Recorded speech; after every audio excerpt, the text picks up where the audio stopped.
नमस्कार दोस्तों, मैं रविंद्र शर्मा विज्ञान की क्लास में आप सभी का पुनः हार्दिक स्वागत करता हूं। एक मोटिवेशनल कोट्स के साथ आज की क्लास को प्रारंभ करते हैं। तेरे गिरने में तेरी हार नहीं है, तू इंसान है कोई अवतार नहीं है। गिर, उठ, चल, दौड़ और फिर भाग, ये जिंदगी संक्षिप्त है, इसका कोई सार नहीं है। मित्रों, हमें अपने जीवन में जितनी भी कठिनाइयां प्राप्त हों, लेकिन उन कठिनाइयों का सामना करते हुए हमें हमेशा आगे बढ़ते रहना चाहिए। इसी प्रकार आने वाले समय में बहुत सारी भर्तियां हैं, तो हमें प्रतिदिन कुछ न कुछ नया सीखना चाहिए और प्रतिदिन अपने टाइम टेबल के अनुसार पढ़ाई करते रहना चाहिए।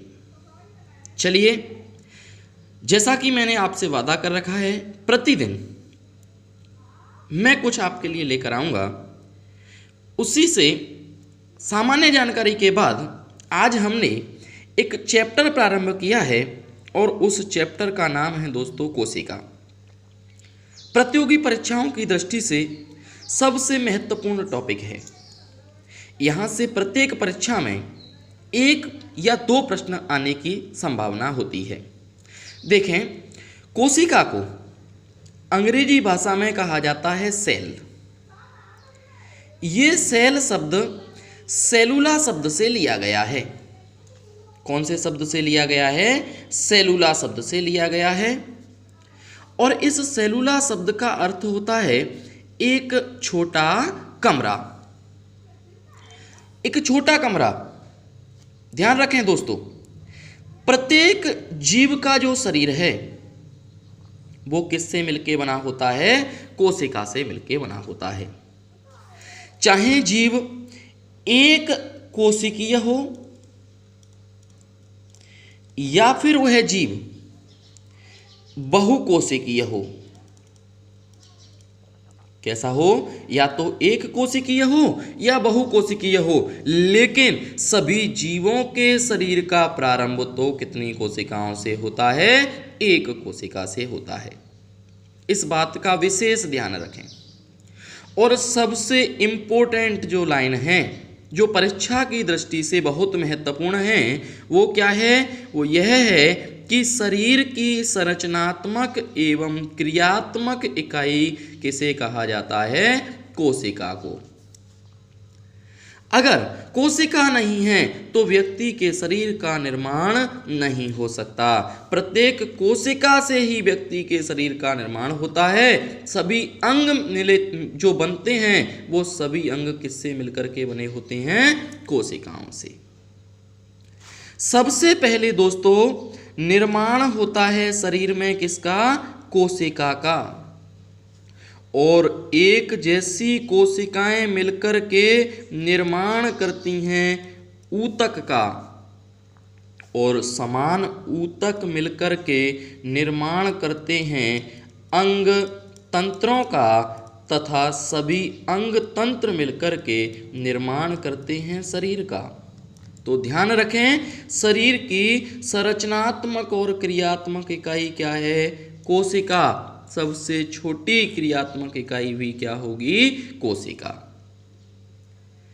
अब सुने कि सबसे पहले मृत कोशिका की खोज किसने की थी? रॉबर्ट हुक वैज्ञानिक ने।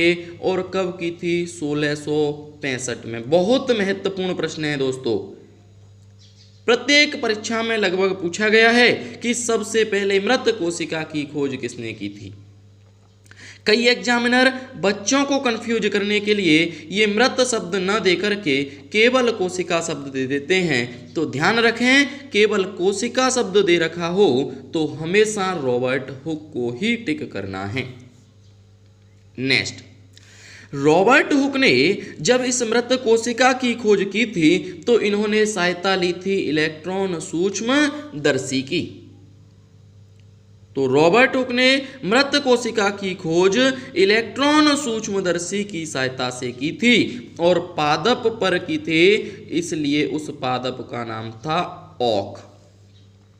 और इस ओक को अंग्रेजी या साइंटिफिक नेम में जो इसका वानस्पतिक नाम है वो होता है करकस सुबेर। और इन्होंने इस खोज का वर्णन अपनी पुस्तक माइक्रोग्राफिया के अंदर किया था। दोस्तों ध्यान रखें, कौन सी पुस्तक है? माइक्रोग्राफिया। इसके लगभग 9 वर्ष पश्चात सन 1674 में जीवित कोशिका की खोज की गई और इस जीवित कोशिका की खोज का श्रेय जाता है एंटन वॉन ल्यूवेनहॉक को।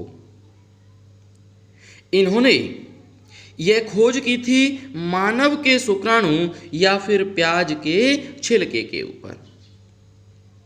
कई बार एग्जाम में एक प्रश्न पूछ लिया जाता है कि पादप कोशिका की खोज किसने की थी, तो ये भी ध्यान रखें किसने की थी? रॉबर्ट हुक ने। तथा जंतु कोशिका की खोज किसने की थी?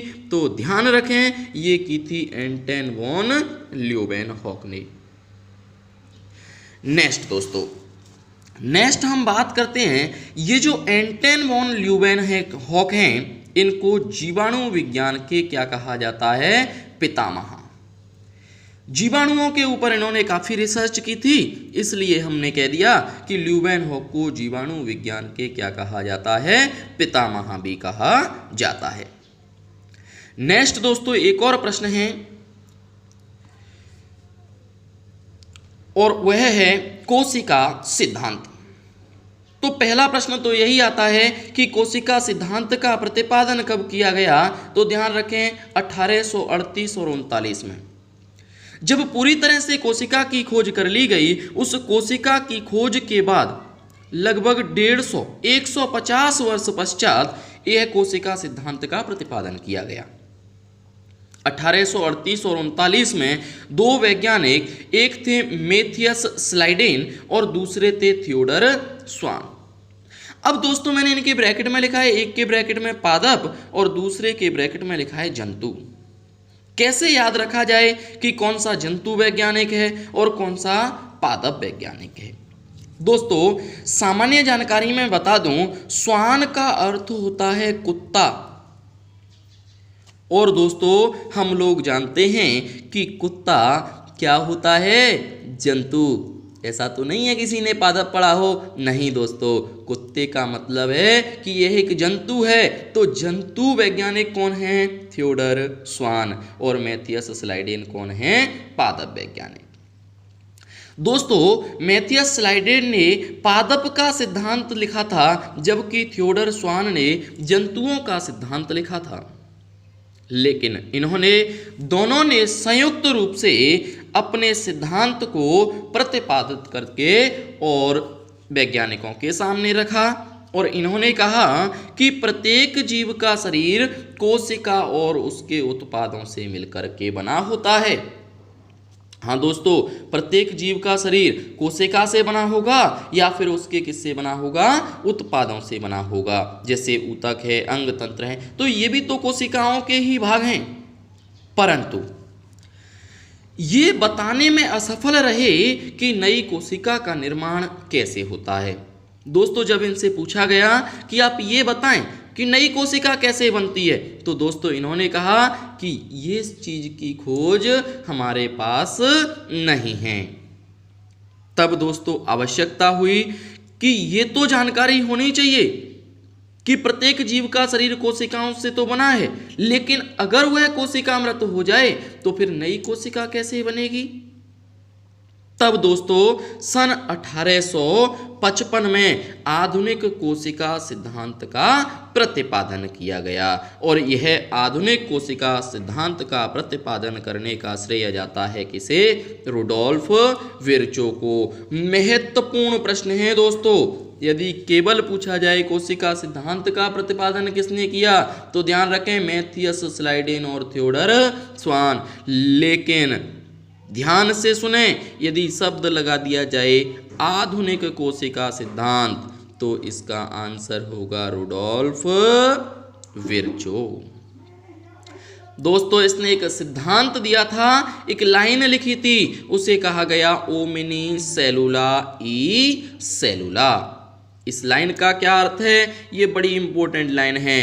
नीट, पटवा, राजस्थान पुलिस, सेकंड ग्रेड, बहुत सारे एग्जाम जितने भी होते हैं उन सभी एग्जामों में आ चुकी है कि रुडोल्फ विर्चो के अनुसार कोशिका सिद्धांत का कौन सा कथन सत्य है। तो ध्यान रखें, ओमिनी सेलुला ई सेलुला, अर्थात इसका मतलब क्या है कि समस्त जीवों का शरीर कोशिका और उसके उत्पादों से बना होता है। ये चीज तो कोशिका सिद्धांत में भी लिख रखी थी, लेकिन आधुनिक कोशिका सिद्धांत में नया क्या जोड़ा गया?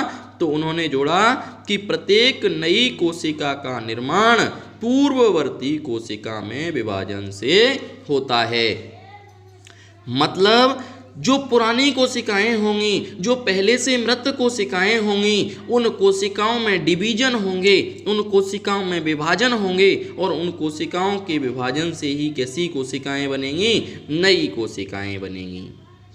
बहुत इंपॉर्टेंट लाइन है दोस्तों यहाँ से कि प्रत्येक नई कोशिका का निर्माण पूर्ववर्ती कोशिका में विभाजन से होता है। उपरोक्त कथन किसका है? तो उपरोक्त कथन है रुडोल्फ विर्चो का।